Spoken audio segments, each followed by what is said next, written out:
Everybody to fill in the blanks. Welcome in, welcome in. I am Tenitra and Batiste. I'm here with my colleague, and I will usually say Road Dog, and this time I actually mean Road Dog because Jarvis is joining us remote. He is in Mobile, Alabama for Senior Bowl week, so we're going to talk a little bit about that. But first things first, Jarvis, let's talk Hawks. Hawks have a crazy week in front of them. 3 games in 4 days, starting off with the Clippers at home. Now, the good news is that the Hawks won't be in the building by themselves. This is the first time this season, other than family and friends, that Hawks fans will be able to get in the building. About 8% capacity. I think that's about 1,300 people. 1,300, yeah. Yes, for Unity Night. So that'll be cool to have them in the building, and especially against the Clippers team. Although both teams may actually be without some key guys. We know that Trae Young and Clint Capella are still listed as questionable. Trae kind of still dealing with the back spasms. Clint Capella kind of dealing with a little bit of wrist issues, kind of trying to get the swelling down in his hand. Now, on the other hand, Kawhi Leonard, Paul George, that's a health and safety and protocol issue with the NBA. So they didn't even travel with the team. And Patrick Beverley is out as well. That's with right knee soreness. So little bit of a different game than maybe you thought you would have gotten just a couple days ago, but still a key matchup for the Hawks nonetheless to get back on track and maybe get a win after a tough loss on Sunday to the Bucks. Yeah, that's all you're looking for right now, because at the end of the day, everybody's dealing with injuries, COVID protocols. Like, this is going to be another weird season, another weird year. You know, as far as, hey, do we have enough to play? Right. And that's going to be the question. I want to see this matchup. No, it's like, how many players we have? Yeah. We have 8. Go. All right, cool. We can go. So that's all you're looking for right now, and I think that one of the few bright spot in yesterday's loss to not yesterday, but on Sunday, loss against the Milwaukee Bucks is DeAndre Hunter. Oh, almost definitely. This dude, I've been saying these past few games. I just really sitting down and watching these Hawks like really get down. I love the way he's been playing. His game is just so smooth. You know, he doesn't force anything. The game just comes to him. And Lloyd Pierce, who was speaking about him the other day on Andy and Randy, he was just talking about how he just is a guy that just confident in who he is on the floor. Yes. And you can see that. That is just exemplified throughout his entire game on both ends of the floor, whether it be him guarding the best scorer on the opposing team or him taking it down to the post and having some mid-range game. Like, how about that? Like, that is adding that to the repertoire. Yes, right, exactly. So I absolutely love what I'm seeing from him. And then, you know, obviously Trae getting back in the groove too. That in these past few games has been a very, very pleasant sight to see. So, like I said, these next few games are even though they're out the big boys, it's definitely going to be a game for them to kind of, you know, send a message like, hey, we for real. Yeah. And when we were having this conversation this time last year, we were on it. Hawks, get after the ball. Hawks, get on the boards. That's what the conversation was about. How about the Hawks being number 1 in the Eastern Conference in rebounding? We're talking about averaging almost 48 rebounds a game. Wow. And half of that coming from one man, the beast known as Clint Capella. Man, you know, I hope everything is going okay. Travis Schlenk made a joke on the morning show saying that he basically was going up for one of his jams and maybe that wrist got a little jammed up. But hey, you like that aggressiveness out of him on both the offensive side and the defensive side of the court. And Jarvis, it's amazing how much it has changed the mindset of the team overall. Like, they get upset when they don't get after it on defense. They talked about that very candidly after that loss to the Bucks. They said, hey, how we looked in the third quarter is how we want to look, because that's the quarter where they scored 36, 38 points and really got themselves to within 8, got themselves back in the game. And they got that themselves back in, on DeAndre Hunter. Danilo Gallinari had a nice third quarter as well. Good to see him coming back slowly but surely on a minutes restriction. But it was really the fact that they clamped down and they started getting stops. And the fact that this team is taking it seriously and understanding the importance of what to do on that other side the court is so very critical to them continuing to have success, for them to continue to put together strings of wins. And like you said, as they begin to really up the ante in the opponents that they're facing, that's when that defense starts to really become important. Now, we had another exciting development, so to speak, in Atlanta Metro. Word came out, words on the street, and it's exciting for the two of us as HBCU graduates as well, that the All-Star game, which was supposed to be in Indianapolis, and then that was kind of kiboshed, now is back on the table, possibly coming in somewhere between March 5th and March 10th, when the league already was supposed to have a break. And they might just be bringing that to Atlanta. And you're thinking, okay, cool, we got State Farm Arena, state of the art, renovated in the last couple of years. Great. No, that's not where it stops. Chris Paul, who is the player president for the NBPA, he is working to potentially get that game played somewhere at one of our HBCUs in the AU Center. So just imagine play the game, Jarvis, but he's looking to get those proceeds to be able to go to those HBCUs as well. How exciting would that be for Atlanta? When you think about it, it's just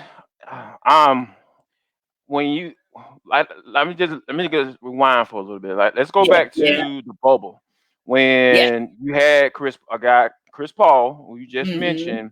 This guy was rocking shoes like designed every HBCU. Essentially, almost all of them in.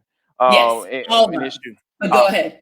But he didn't get all of them. Stayed in there, so he's good in my book. He's good with me. But when you take it off, when you think about that, just think about from a marketing standpoint, especially in today's age, when it's branding is such an important piece to whether or not players and young people coming out of high school want to be able to go to those schools, because they see it on TV. They see the guys the names of the guys that they know rocking that paraphernalia, or rocking those shoes that are specifically designed with their names on them. That is just so valuable now. And then when you're talking about bringing the All-Star game to one of those gyms in the AU Center, because guess what? Guess what also comes with that, T? If the NBA is going to agree to have it there, guess what? They're gonna have to do a couple of upgrades. Like put a little money into it. Like, so hey, we can make this presentable. And I'm sure whether it be Morehouse or Clark or whoever, say like, oh yeah, no problem. Come on with it. What's $50,000 put into it real quick? See if they can get it up to speed, so they can broadcast the game from there. That's nothing. That's no money. So. And then we're having reduced crowds anyway, so you won't necessarily worry about how many people you're going to have in there. So that is truly just a great gesture, and I hope, I pray to God that comes through and happens for the AU Center.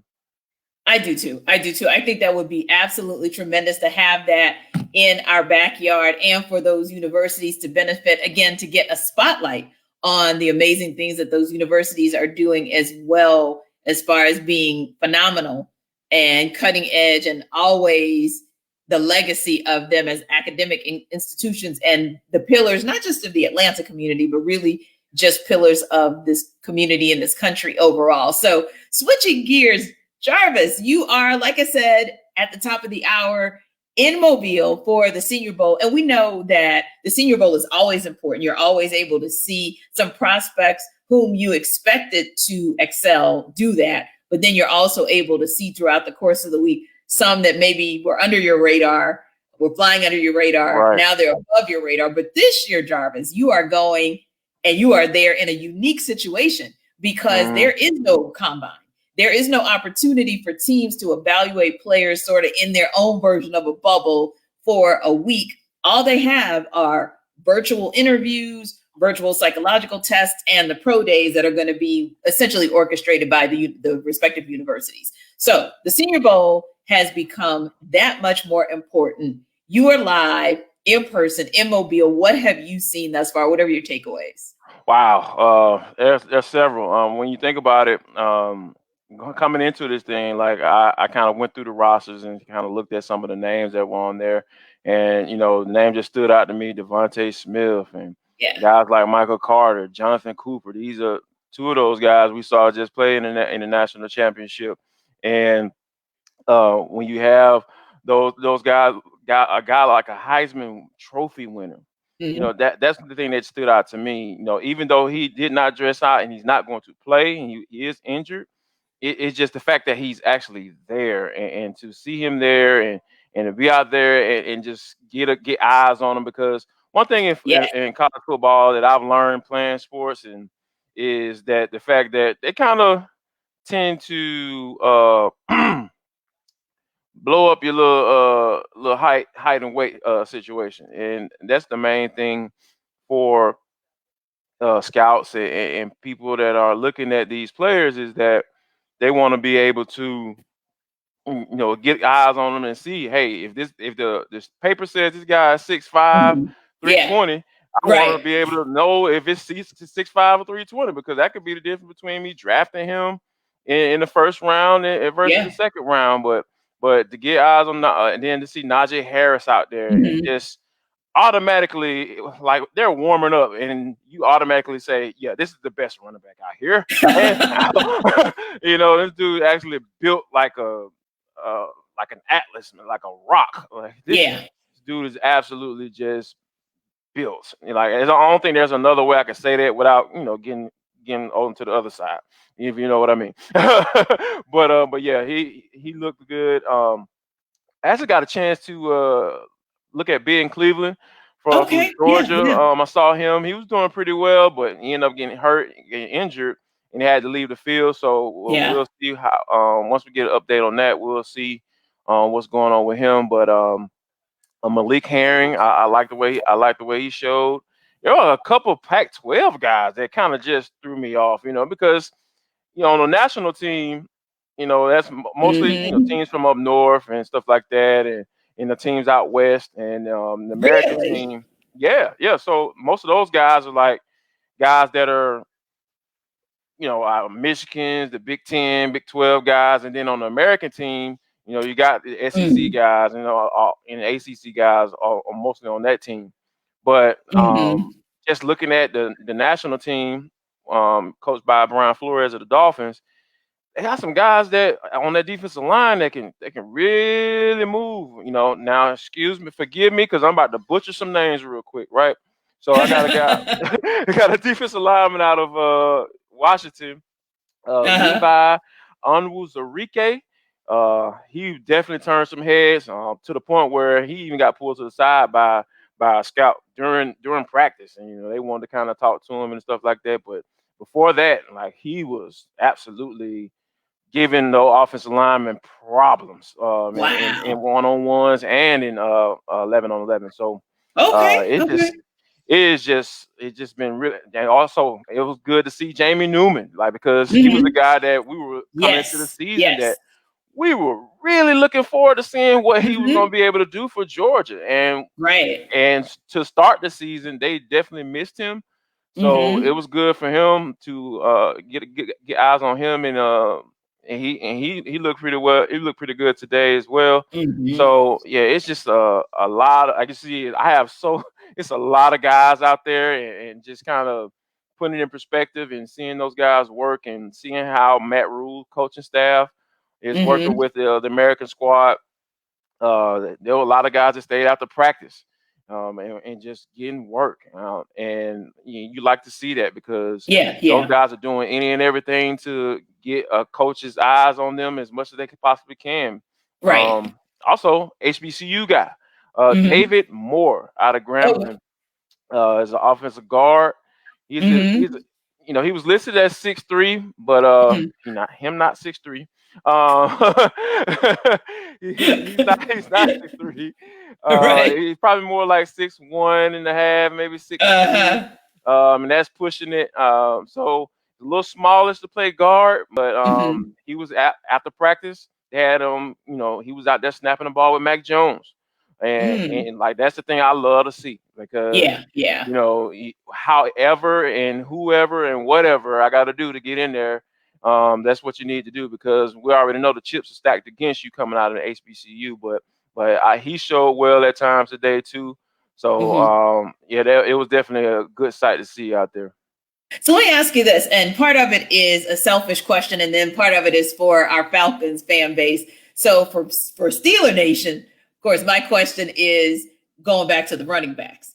And if you saw anyone else out there who was impressive, because I'm thinking from our perspective, from Steeler Nation perspective, we have, I believe, 9 picks because we got a couple compensatories this year. And so I'm thinking we're looking probably in the 3rd round for a running back. Did you see anyone out there that we might be able to, and I say we like I play the game, but that Steeler Nation might be excited or encouraged about, especially maybe a running back that we could take? But that's kind of a part 1, part 2 question, because that's a good question for the Falcons fan base as well, wanting to know, Jarvis, did you see anybody out there who they could maybe pick up in one of those middle rounds to give a boost to the run game?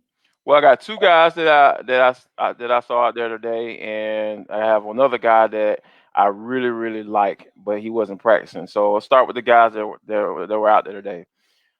Michael Carter out of North Carolina. Yes, I'm so excited to hear that. Yes, he is the real deal. Now he's a little smallish, but but that's just me because I'm a big dude. I'm like, oh man, this dude, let's all get out.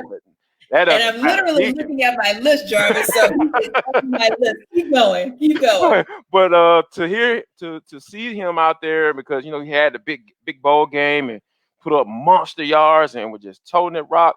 But to see it live in a person, you see it. He is a guy that's gonna put that foot in the ground and just go. He is downhill and he is ready to go. I don't see him having any issues running in between the tackles.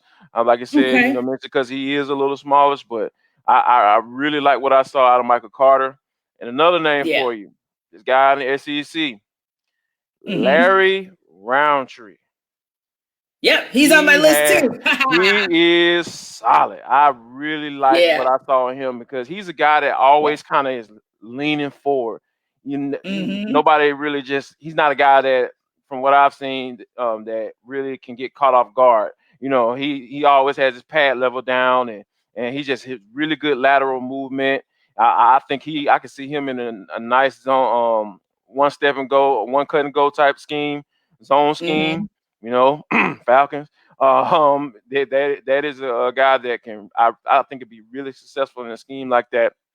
So those are the 2 guys that really stood out to me today, Michael Carter and Larry Roundtree. Also, Trey Sermon. I really like Trey Sermon. Are you reading my list? Are you reading my list? Yeah, he hasn't been practicing, but coming into it and based off of what I've seen the last few games, obviously, he went to Oklahoma first and then transferred to Ohio State. But I think reason why I say those guys, because those guys, I believe they'll definitely be around in those mid to 3rd to 5th round. Based off of, now give or take, if they're 40 times is what most don't expect him to run. You may see a little jump, but those are the guys those 3 guys are some guys that you really keep an eye on if I'm the Falcons or the Steelers. Yeah. And we'll wrap up by talking about any on the defensive side of the ball that you saw, especially with the D-line. Now, we do okay. Steelers are fine in that department. That's not really an area of concern necessarily for the Steelers, but for the Falcons to really just do some more damage and dominating at the line of scrimmage. Did you see anyone, whether it was coming off the edge or an actual D lineman today? I know you got tomorrow to go through as well, but did you see anybody today that made you really look up and say, wow, there's some potential there? Here is a guy that I don't know if many people have their eyes on him or have heard of him, but this guy is probably at least about 6'6", about 285. His name is Rashad Weaver. Defensive end, obviously, out of Pittsburgh. And like, he's one of those guys that, I'm sitting around, going through my list and trying to, look at my rosters and everything.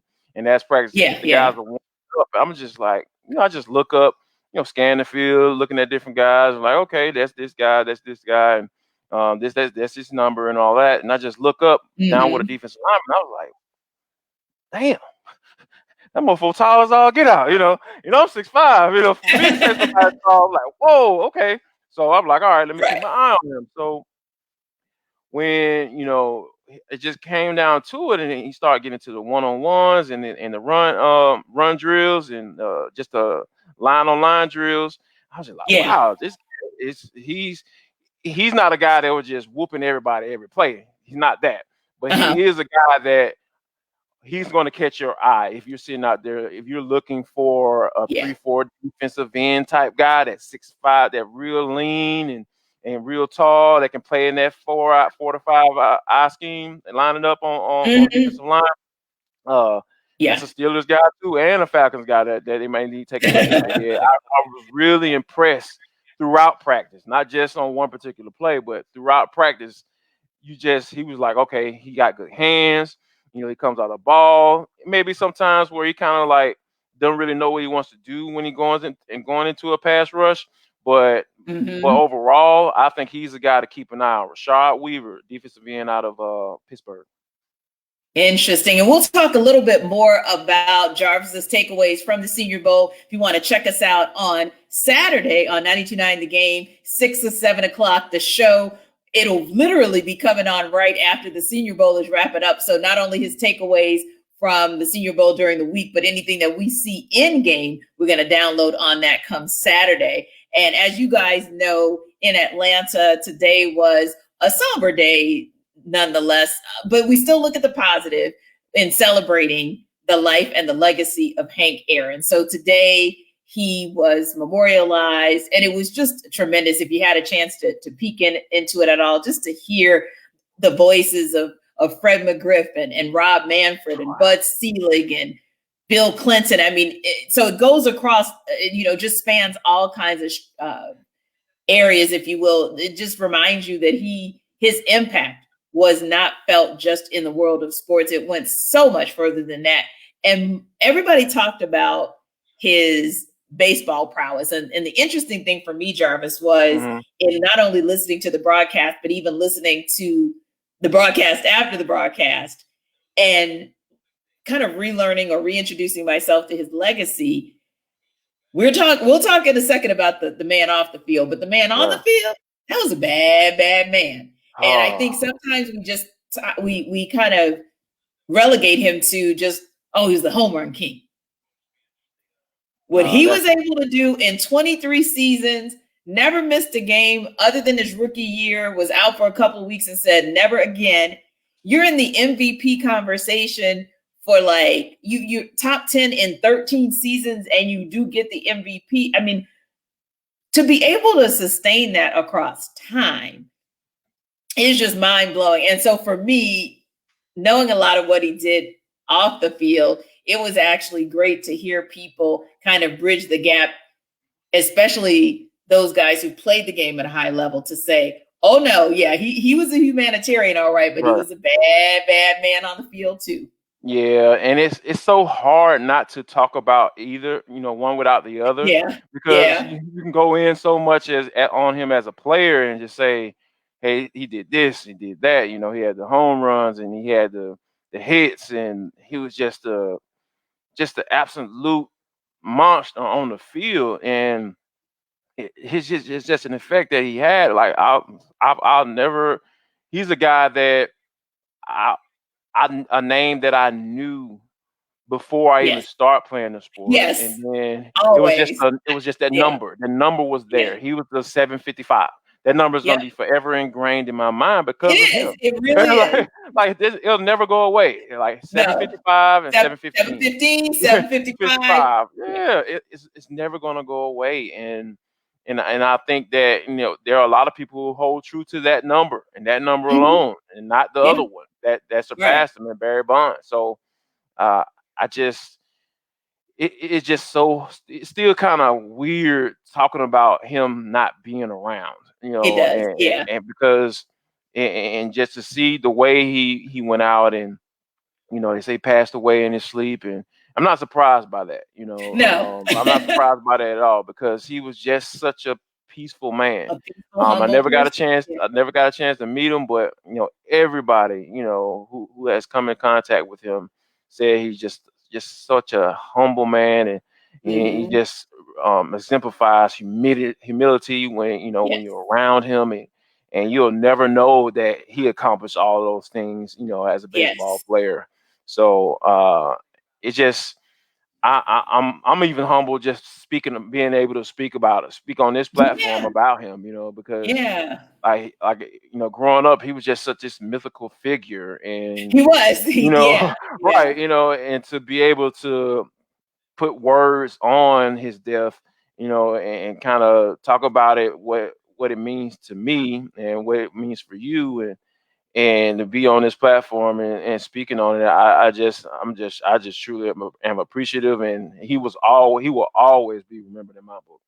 Yeah, always, always. And he is one who, at the age of 86, really lived a life, a fulfilled life, and someone who we had the opportunity Purpose. to see, as I like to say, we saw his act 1, his act 2, and his final act before he took his rest. The other legend that we're celebrating on this day did not get that opportunity. I feel like we barely got to see him kick Yeah, off scratchy act 2 service, before right? we lost him. Yeah, Yeah. literally, he was gearing up. I felt like he was really just revving up and getting started in his act 2 when, unfortunately, Kobe Bryant, along with his daughter Gianna, along with 7 others, were taken away from us, sadly, a year ago today. And, Jarvis, I was looking over some of the videos, and I'll post some of them to my timeline as well. But I was looking at some of the videos and seeing the tribute that day, walking into State Farm Arena. It was just, wow. Yeah. Wow. Yeah. The yeah. tribute, and then just to see what Trae Young was able to do, just remembering what he was able to do on the court and how he kept himself poised enough to get through the game. And then to speak with us at length after the game, to speak with press after the game about just what Kobe meant to him, what Gianna meant to him, and what he wanted to do for the game of basketball to honor them. But yeah, it's just, Travis Schlenk said this morning, and I had to agree with him somewhat. He said, wow, he couldn't believe it was a year because so much has happened in this world in that year since he left us. Yeah. 2020 was It was a year. an absolute blur when you think about just how it just flew by, but it was you're thankful for that because of what all went down with the pandemic, and still going down and still dealing with right in this moment. So, but to be honest with you, like, Kobe was a guy that I never really liked as a player. Yeah, But you either loved him or hated him. There was no middle ground. Yeah, there was no in between. Like, I won't say I hate him, you know what I'm saying, because it's just not really in me to say that about him. But he's a guy that I always respected. Now, like, post career is when I really start really liking the man, like, because just to see him with his daughters and how just he formulated that relationship with Gianna, and just being together. Every time I saw them together, I was just like, wow, because I envision myself, as with my daughters like that. If they are into sports or they want to play sports like that, and then the hashtag girl dad movement, and just all of those things, just it just really something that you can look up to, and even though Kobe and I are around the same age, so it's funny how life kind of happens like that, because like, you can go from, like, not really liking a person, because of how they carry themselves or whatever reason. And then as you get older and you kind of really get to know that person outside of that particular sport or whatever that reason that you didn't like them, you're like, wow, like, I have something in common with this dude, and he just a great overall man, and just to see where he came from, dealing with all the issues and stuff like that, to where he was headed. Oh my goodness, man. That's what makes it so much a little bit more sad for me, because I was really wanted to see where he was going. I really wanted to see what his vision was, because he was just becoming so vocal about the WNBA, and like, who knows, this dude could have ended up being the commissioner of the NBA for all we know. And it's just it was just limitless. But to kind of just think back and remember him, and just kind of reflect on his life, I think that Kobe, I can't really say a bad thing about him at this point. So yeah, I'm grateful. Yeah. Definitely grateful that we had, at least the world had 86 years of Hank Aaron, and grateful that we had 41 years with Kobe, because wow, boy, did he pack life, maybe even 2 lifetimes into that one lifetime. Yeah, so grateful that we had the opportunity to see him. And just as we wrap up, we always have one of those kind of moments that we like to give, right? And so usually we'll say, hey, one of us will give a benediction. So Jarvis, man, give us a benediction for today. Well, one thing that I've learned in this life, and then dealing with things, in life, is that you always got to be ready to adjust. And whether it be sports, in real life, whether you like to play the stock market, or whether you collect trash as your garbage man, like, you have to be willing to adjust. And once those things come your way, make sure you attack it just like as if everything was going the same, and then once you do that, then it's just an irregular adjustment. It's not a life shattering or life changing thing where you have to just shut down and mope about what's going on, whatever it is you're dealing with. So if you just continue to do what you do, and continue to recognize an issue and try to solve it. Don't complain about it. Yeah, and be grateful if you have the opportunity to do that. I remember looking at a couple of headlines, and I never got to click on the headlines in the past few days until today. And finally, that headline was very simple. It seemed like everywhere I went, I saw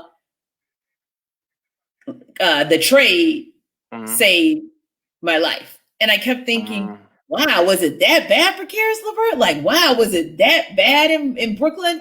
And then finally I click on the headline, and I realize that what he's saying is, no, literally his life was saved, because as a part of the trade, of course, he had to take and clear a physical. And in the course of that physical, cancerous cells were found on his kidney. So basically renal cell carcinoma is what he was diagnosed with. And if not for that physical, he may have gone through this entire season before, and he could have been asymptomatic like people sometimes are. And by the time they caught it, who knows what could have happened, renal failure and the like. But instead, as he said, by the grace of God, they were able to find it. He's having surgery today. So we definitely, our thoughts and prayers go out to him that that'll be successful surgery and that all cancerous cells will be removed. But it is a reminder that we should all take care of our health as well. If you're not feeling good, definitely take care of your health, and don't let it just be about COVID. Let it be about anything. But on the same token, even if you are feeling well, maintenance is critical, because I'm here to tell you, when I got a diagnosis, I wasn't feeling any type of way. It was just a regular old exam, and lo and behold, cancerous cells are found, but found so early that I'm still here to have a conversation with you all today. Indeed. So whether it's something that major, or even whether it's something that's just minor that can be caught on the front end, go ahead and take care of yourself. You're still here. So that means there's a job for you to do. It means you got to take care of yourself to be able to do it. So follow Jarvis at JarvisD90. As always, follow me at Tenitra Batiste. You can follow us both with those handles on Instagram and on Twitter, at _ fill in the blanks on Twitter and at fill in the blanks on Instagram. And Jarvis, where in the heck can they find any and all of our podcast episodes from day one to now? YouTube, Google Podcasts, iTunes, Spotify, all of your major podcasts. Go check us out. We are there, and check out the old episodes too. I know, it happens. It's good. It's good stuff. Bump that. It's great stuff. Go check us out.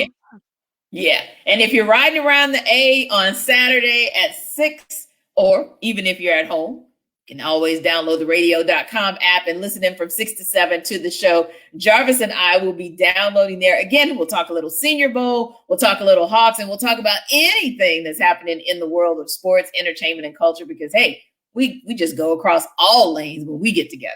So for Jarvis, safe travels from Mobile back to Atlanta, and we will see you guys on Saturday at 6 on 92.9 The Game on The Show. Be good, people.